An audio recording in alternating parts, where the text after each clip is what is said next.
couple of things I want to read for y'all. Let's get into it. I'm looking at my notes. So, all right. This is just a random story that I found, and I thought it was crazy. And since I'm crazy, but not crazy enough to do this, I figure I'd read it to y'all. Okay. This is about Texas Pete hot sauce. Excuse me.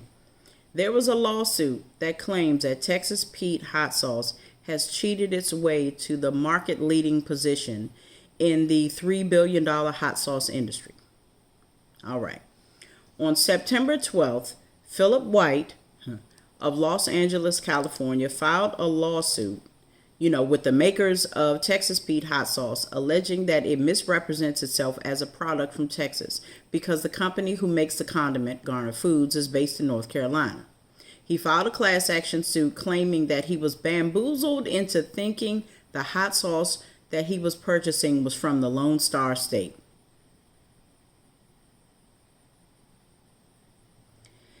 In September 2021, when White purchased a bottle of Texas Pete original hot sauce in Los Angeles, California at Ralph's store for about $3. In making his purchase decision, the suit said that he relied on the words and images on the label and the bottle and understood the product to be from Texas. 1, you're in California buying it. Who cares what? Okay, anyway, I'm going to continue to read on. He said in the filing that the look of the hot sauce adorns the packaging and labeling with distinctly Texan imagery. A famed white Lone Star from the Texan flag together with a lassoing cowboy to create the distinction of a Texan vibe. But to be fair, North Carolina also has a white star on their flag. Anyway, that's probably where it all tied in.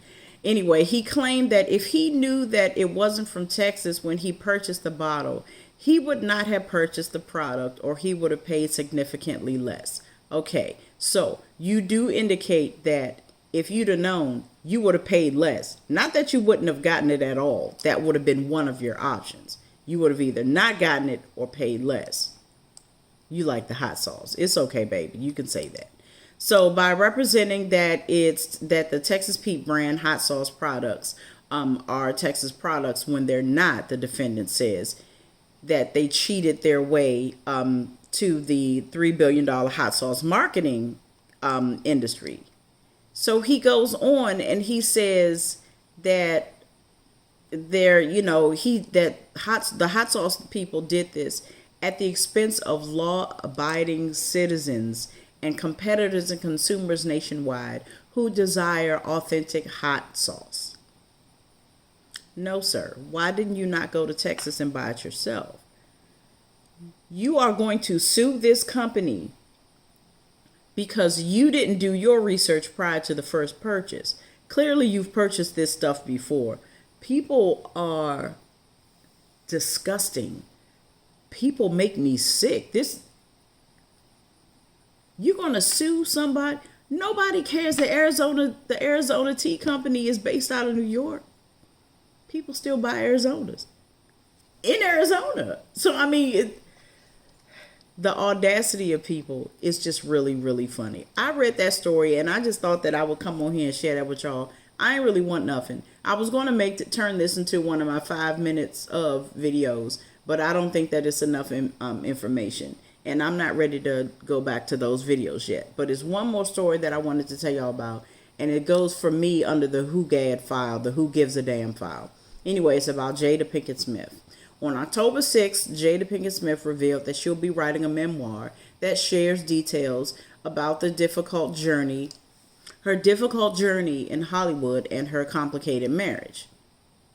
Okay?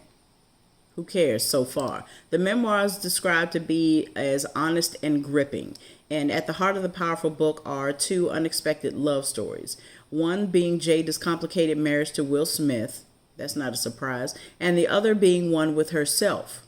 Nothing about Tupac. Anyway, she'll speak on her childhood in Baltimore, how she's a child of 2 addicts, how she attended the School of the Arts in Baltimore, and that, She dabbled in drug dealing, so she was a petty drug dealer and all this other stuff before actually becoming an actress.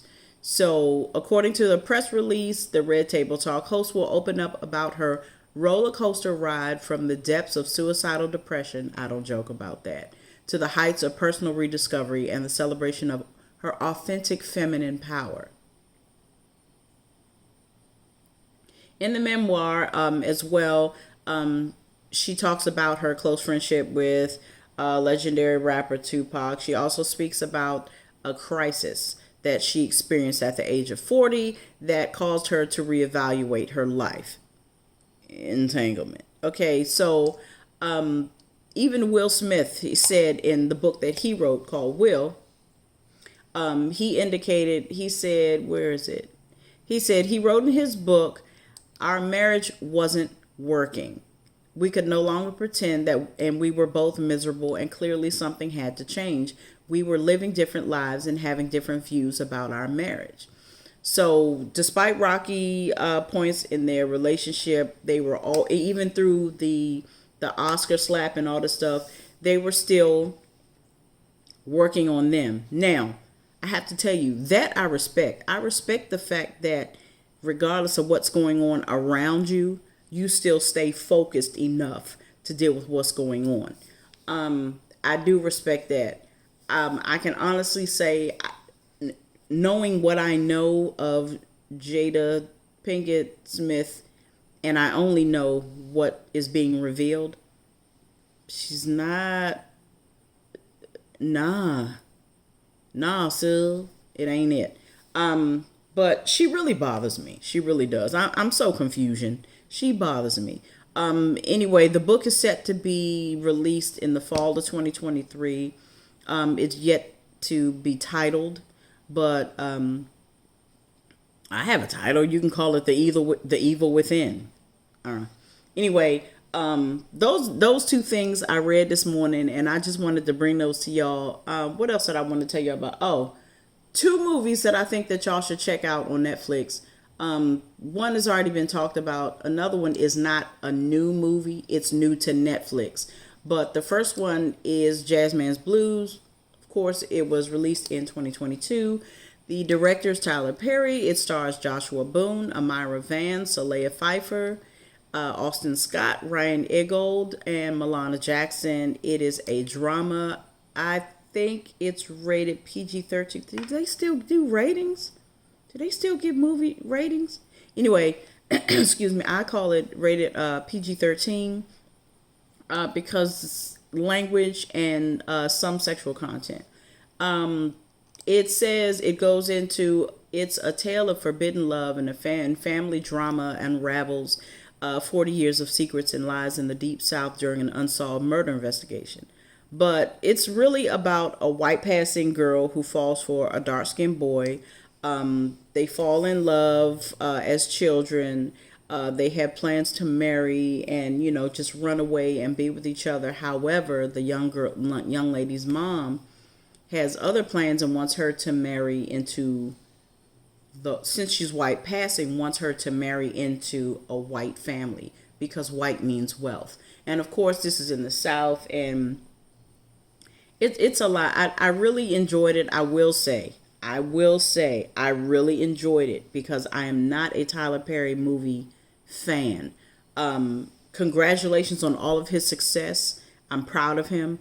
I've just never been a fan of his movies. I think because they're all the same, or they all have the same cast, or whatever it is. This movie he did, I feel that he did a really good job, and I really liked it.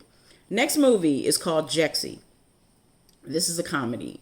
It was released onto Netflix in 2022. I think the movie was actually released in 2019 or 2020. I'll put that up here. Anyway, it's directed by John Lucas and Scott Moore. It stars Adam Devine, Alexandra Shipp, Rose Byrne, Michael Pena, John Funches. I think I probably butchered that. Carlene Yee and Wanda Sykes. I'm sorry, Sandra Sykes. That's my friend. Wanda Sykes. It is a romantic comedy. It's rated R. If we're giving it a rating, it's rated R because it has raunchy and vulgar language, some sexual content, and it's sarcastic humor, which is my favorite. It says that it's a romantic comedy about a not so bright guy who updates his phone to his new digital assistant, and she forces him to improve his life choices. In my opinion, my synopsis of the movie, it is about a guy who's kind of like geek, if you will, and his phone is his everything. And he meets a girl, they fall in love, typical love story. But it speaks to the dependency that we have on our electronic devices. It really does. I.e., me using this phone right now, me having this phone right here, like we all depend on our electronic devices. And this new update that he does on his phone, his personal assistant, serves as a surrogate girlfriend. I mean, she has privileges that, an actual girlfriend does until he actually meets someone. But, this phone actually, it pushes him to make choices that he otherwise would not have done. He gives him confidence and everything. But I think it's a funny movie. The underlying message is there, but I really think that you should watch it. Those are the two Netflix movies that I got. Those are the two stories that I have. This was a really quick video.